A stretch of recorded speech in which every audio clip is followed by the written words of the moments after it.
Well, I think it's important to realize that values were not really written down at the beginning. My great-grandfather, when starting the company, came forward with a set of values which I think he held very dear.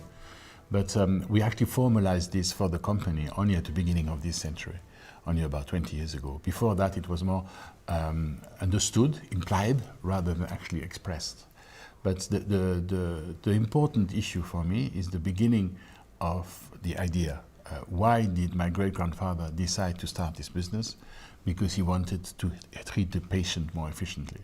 In those days, the idea was that every chemist would prepare his potion or his powder in the back of the shop and bring it back to the patient with understandable variation in quality. And industrializing it, sort of standardizing it, allowed for a more reasonable, rather a more standard quality of the goods that were sold. So at the origin is this idea of serving the patient. And I think that's one of the values we've been trying to uphold ever since. I think we should make a distinction between family values and business values, company values. The crystallization of the idea, the fact that we could actually put words to the feeling, it was something that we needed in terms of business because we wanted to make sure that it was standardized in a way that everybody could understand and use. So we spent quite some time defining this within the company, and we came back with 3 values: courage, integrity, and passion. This is a communication tool between the owner and the business, and we want to make sure that everybody revolves around these 3 values. Once you have defined those, you need, of course, to put up a system which allows you to live them. And you need to live these values every day. So how do you make sure that the 95,000 employees of Roche across the planet are behaving in a way that corresponds and includes these 3 values? And I think that's where the main job of the family is how can we ensure that we stay on course? And in that course setting, you need a clear view of these values. The purpose of Roche is not to make money. The purpose of Roche is to satisfy a community, and in particular to satisfy the patient's community. How can we bring new ideas which will make the life of the patient easier and perhaps even cure him? We believe that the relationship between the family and society is something that needs to be treated with respect and it needs to be treated in a consistent manner. And the fact that we meet and that we know each other and that we share the same history and the same culture is some sort of a glue which has allowed us over the past to really sort of talk with one voice. Family businesses have as a characteristic that they go from generation to generation. And so each generation has been united around the family business in the hope of transmitting this to the next generation.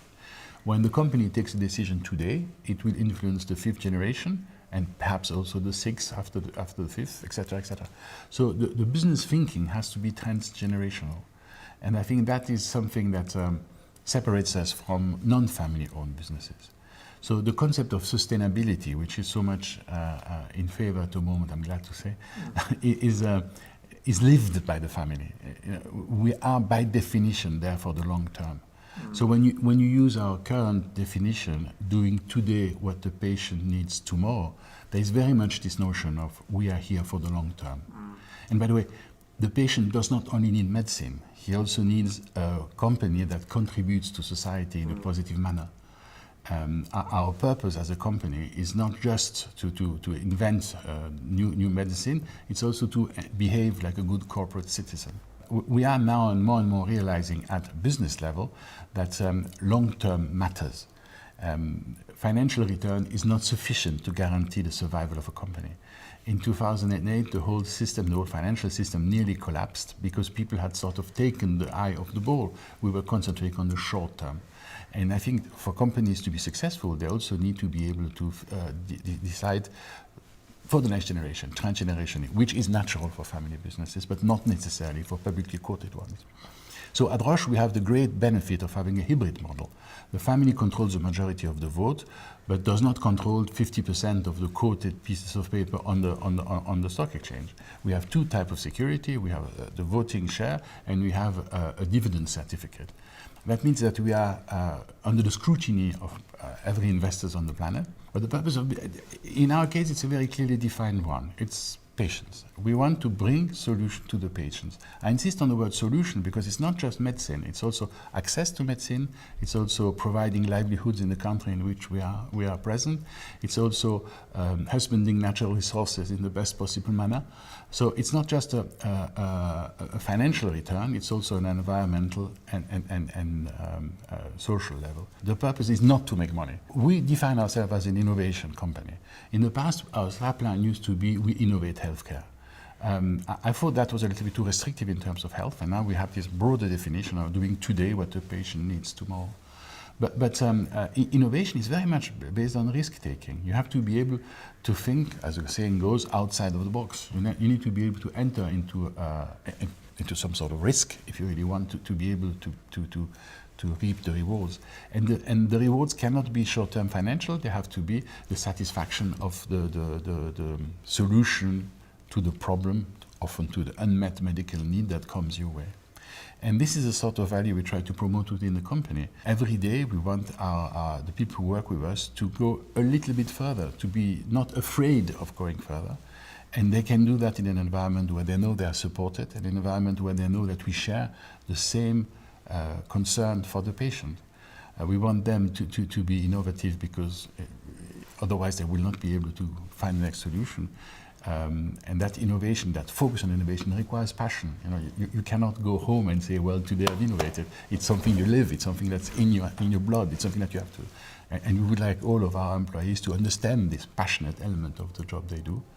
And of course, integrity, you cannot interface with humanity in the long term. You cannot be relevant in the long term if you don't behave in an not in an integral, but in an integer manner. Yeah. The values and the communication around values is what keeps a group together. For us at Roche, we can write beautiful contracts, we can sign the best talent in the industry. If we don't tell them this is how we do it, and this is how Roche has done it, and this is how Roche will do it and will go in the long term, we're missing a part of the ingredient. So yes, I believe that these values, taken together, are a sort of they demonstrate that we are serious about what we're trying to do, and they give every stakeholder the conviction that it is worth participating to that effort as a piece of it. I mean, you've seen perhaps yesterday we published that we've been for the 10th consecutive years voted sustainability champion by the Dow Jones Index. That for us is 1 year is great, 2 years is fantastic, 10 years it means that it's embedded.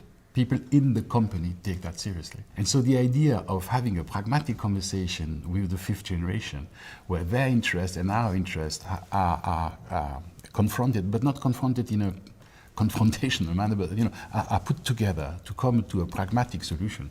I'm very much looking forward to this. This is going to be an exciting process. My children and the children of my sisters are likely to join that group within the near future, and that moment will be very helpful because it will allow us to realign that contract that unites us in the way that satisfies their requirement. It's not going to be a surprise. We've been working on this for a long time, and we know each other well. But making it possible in a sort of formal framework will be a very interesting exercise. My father was a trained zoologist. His passion was birds, an ornithologist. He started ringing birds when he was 12 years old, and he spent most of his time studying bird migrations, most of his life, not time, studying bird migration and trying to understand the ecology of birds in their favorite environment.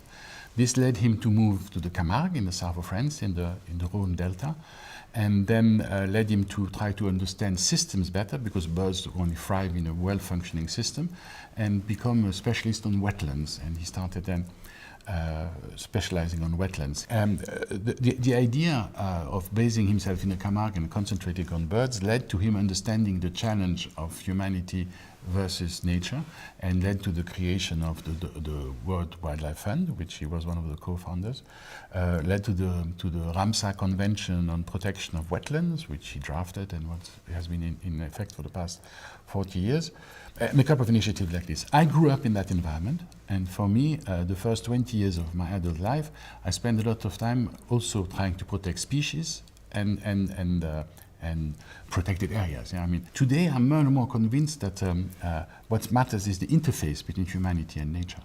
and not just nature. I mean, the concept of natural nature is something that is a little bit difficult to imagine nowadays. We are everywhere on this planet. So I think it's important to also understand how we can shape our future, our harmony with nature, our balance with nature in the best possible manner. And precisely in that respect, companies have a great role to play.